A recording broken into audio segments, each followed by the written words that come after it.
Bonjour à tous. Alors aujourd'hui j'avais envie de faire une vidéo pour vous montrer ma technique de lancer de couteau, point par point. Alors si vous êtes habitué à cette chaîne, vous savez que la technique que j'utilise c'est du lancer conventionnel.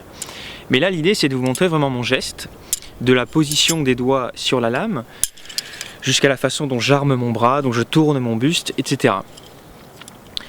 Alors ma technique, je l'ai développée en lançant que des petites lames, puisque moi, ce qui m'intéresse, ce sont les petites lames. Donc par petites lames, j'entends des lames qui sont entre 20 et 25 cm. J'en profite pour préciser que des lames qui feraient moins de 20 cm de long, et il y en a quand même quelques-unes qui sont en vente dans le commerce, il y en a même pas mal. Des couteaux de lancer de moins de 20 cm de long, si vous faites du lancer conventionnel, du lancer en rotation, ça n'a pour moi aucun intérêt. C'est vraiment se mettre dans la difficulté. Et puis la fourchette de poids pour des petites lames, c'est généralement entre... on va dire 120 grammes et ça peut aller quand même jusqu'à 200-250 grammes. Mais ça commence à être lourd pour des petites lames. Donc mon geste est adapté à des petites lames, donc sur cette taille-là, entre 20 et 25 cm. Mais bien sûr, je peux lancer des lames plus grandes, simplement c'est la position des doigts qui changera. Mais dans cette vidéo, je vais vous montrer le geste que je pratique tous les jours. Et comme je ne lance que des petites lames, je vais vous montrer le geste que j'utilise pour des petites lames. Donc voilà. Alors la prise du couteau, une des choses les plus importantes.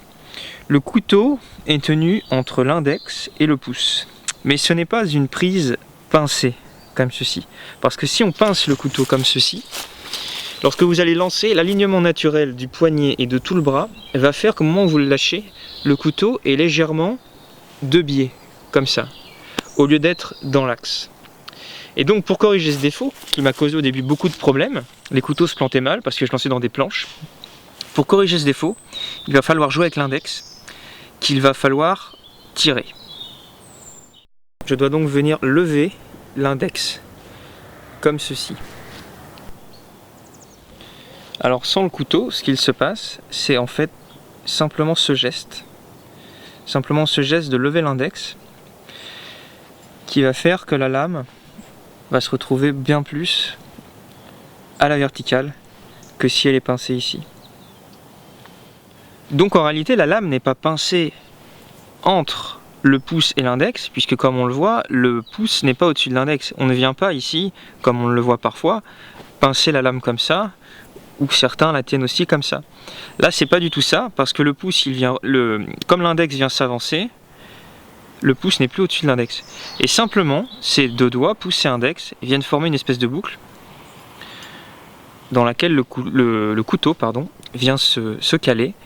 Et donc il est tenu de façon très légère, très souple. De toute façon, le couteau est léger, donc il n'y a pas besoin d'une grosse pression pour le maintenir.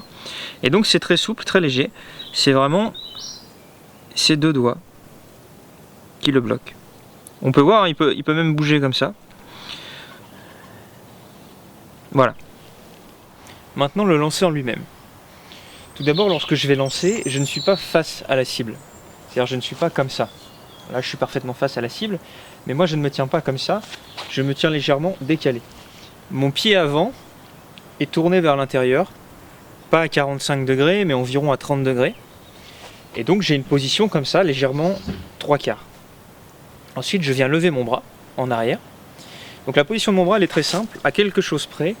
C'est 90 degrés bras avant-bras, 90 degrés bras buste. C'est-à-dire que mon bras tout simplement, il est à l'horizontale et mon avant-bras est à 90 degrés par rapport au bras.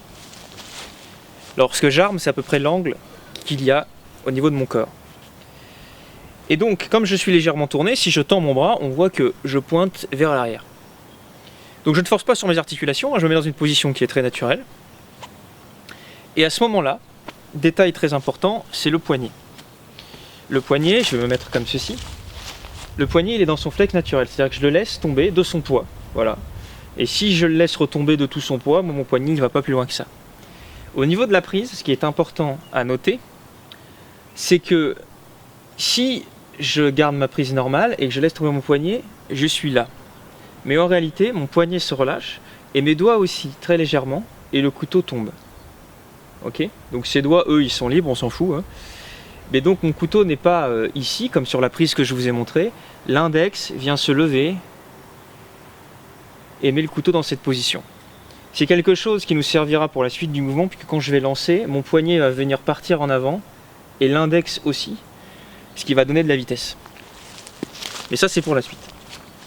Donc je me mets en position, comme ceci, mon poignet se relâche, mon index avec, et là le geste est très important. Ce n'est pas un mouvement circulaire, même si lorsque je vais vite, on peut avoir l'impression que je décris un cercle. En réalité, ce qui se passe est assez différent. Je suis là mon buste qui est donc tourné vers l'arrière va venir se mettre face à la cible, en même temps que mon bras va vraiment faire un mouvement de poussée. Alors, mon couteau ici est à peu près au-dessus de ma tête. Lorsque je vais finir mon mouvement, à moins que je vise quelque chose de très haut, mais si je vise à hauteur de mon visage, mon poignet va finir ici. Donc il y a un décalage. Donc évidemment la trajectoire descend. Mais elle se déplace surtout, mon poignet et donc la lame se déplace surtout vers l'avant.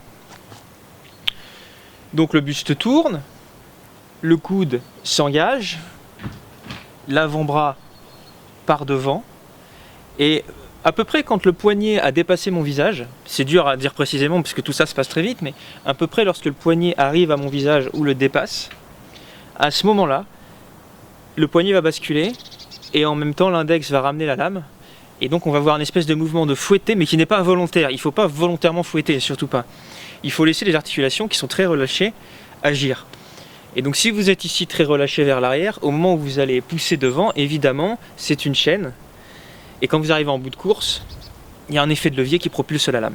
Ce qui est très important, c'est de bien comprendre que la poussée est principalement horizontale. Elle n'est pas circulaire. Ok ? On pousse de ce point-là à ce point-là, comme ceci. Alors une fois de plus, il faut faire les choses naturellement. Hein. Comment dire ? Ne cherchez pas à exagérer les choses. Essayez de trouver de respecter, comment dire, la biomécanique de votre corps. Le mouvement doit être naturel et respecter vos articulations. Hein.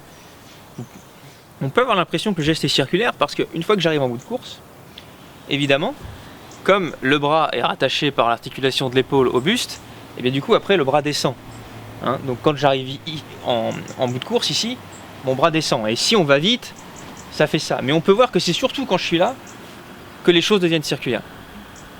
Là il est à noter qu'en vous montrant, je ne sais pas pourquoi, mais je me suis beaucoup penché en avant.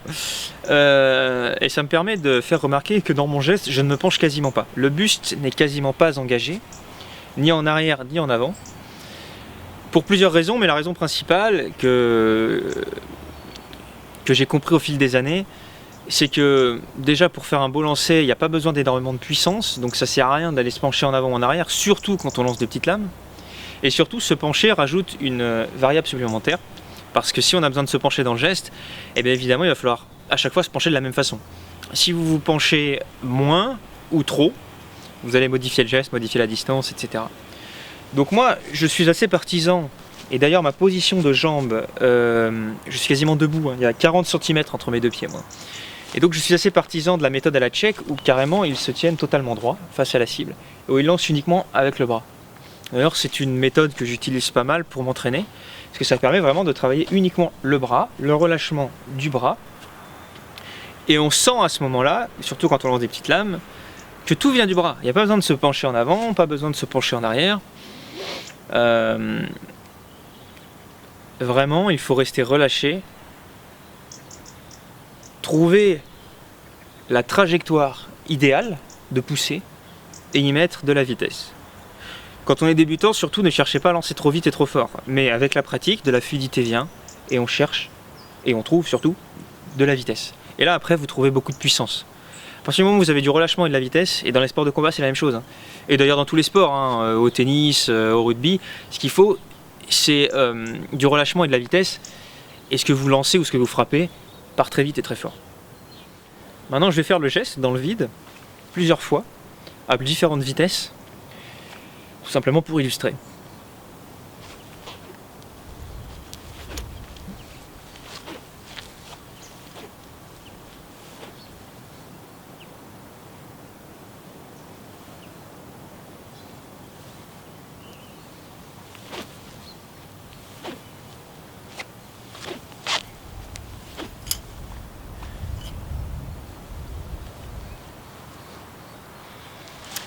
Voilà. Vu sous un autre angle, ça donne ceci.